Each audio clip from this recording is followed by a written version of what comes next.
Okay, this slide is on how the test we conducted answered our question and any error or bias analysis.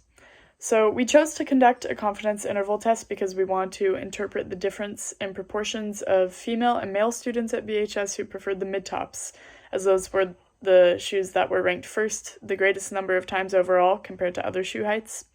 And because 0 was in our interval, we believe that there is not a significant difference in proportion between male and female student shoe height preferences, at least for the mid-tops, although we can probably extrapolate the results. And then for chi-squared, we chose to conduct a chi-square analysis because the goal of our study is to determine whether or not the gender identity of a student at BHS has any influence on their shoe height preference, and an independence test indicates this.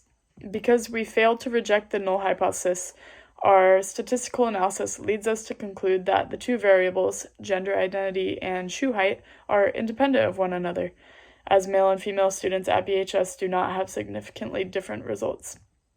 To address any errors or bias that may have occurred in this study, we admit that our survey format likely influenced the order in which students ranked shoes. Because we had a concern that students wouldn't have the context for the question we were asking, we provide an image with the 3 different heights of shoes.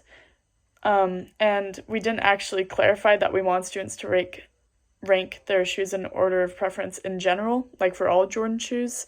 And so they likely interpreted the question as asking them to rank the shoes in the image, which could have influenced the results.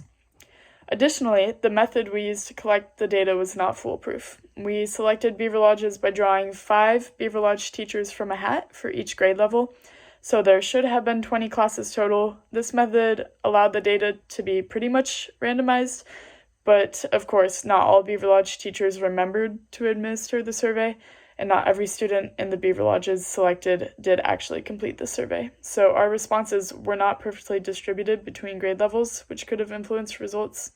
Like, of course, seniors didn't really fill out the survey, and so we had less than 10 responses for that.